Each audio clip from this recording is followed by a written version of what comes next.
For many of us, Labor Day is just another day off of work, but it turns out that if it weren't for the immigrant workers who came here, the Tampa area we know may have looked completely different. ABC Action News in-depth reporter Anthony Hill brings us the history of how a small fishing village turned into one of Florida's biggest cities and the fight for workers' rights.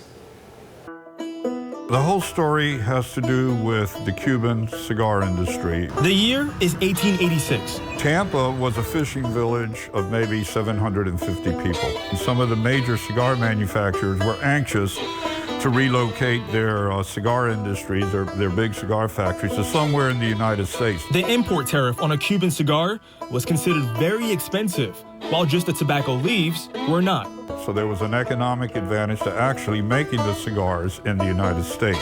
Anthony CARRENO is a historian with the Ybor City Museum Society. He says the cigar industry was seriously looking at relocating to either Mobile, Alabama, or Galveston, Texas. No one had ever heard of Tampa. They had pretty much decided to go to Galveston. But he says at the last minute, there was a Spaniard businessman living in New York named Gavino Gutierrez. He owned a business that made jelly and marmalade, and he had heard a rumor that guava, a popular Latin American fruit, grew in Tampa. So he decided to pay a visit. He decided it was a little too cold to grow them commercially, but while he was in Tampa in 1885, he noticed this new railroad that I had mentioned before. He noticed a huge deep water port, and the Tampa Board of Trade was anxious to start developing the city. They wanted to attract new industry.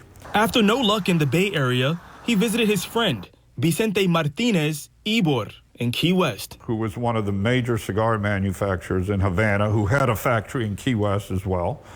When he got to Key West, he said, you know, Vicente, you really should check out this place called Tampa, right up the coast here. It's half the distance to Havana from, as compared to Galveston and Mobile, and nobody had ever heard of it. When Ybor arrived, he loved Tampa, and he saw potential. They made a deal on the purchase of 40 acres northeast of what was then a little village of Tampa, and that became Ybor City. And just like that, a little fishing village had a huge industry that would put it on the map. Logically, what followed after that, or at the same time, were the workers to roll the cigars. Rolling cigars is a craft. It's not something you can learn very quickly.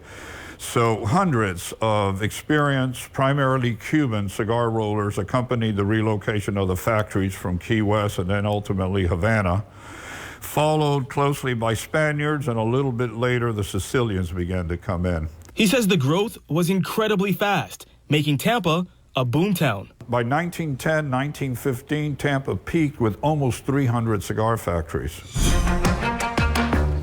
By the early 1900s, thousands of people, many of whom were immigrants, called Tampa home.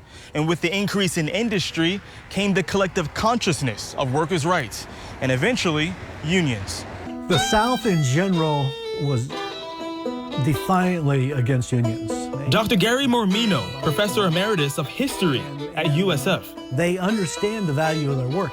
You had strikes over, believe it or not, the right to drink coffee on the job. Café con leche was the caffeinated fuel of the workforce. In fact, he says, cigar makers elected a person called El Cafetero. Twice a day, they would come into the factories with hot milk and espresso. The workers also fought to retain a person called El Lector.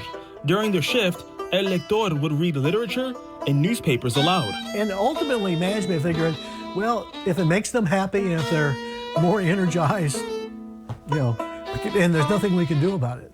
And Dr. Mormino tells me the history of unions and workers' strikes here in Tampa could fill a textbook.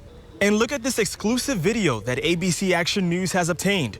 This is the Tampa Labor Day Parade back in 1937. In Tampa, I'm in-depth reporter Anthony Hill, ABC Action News.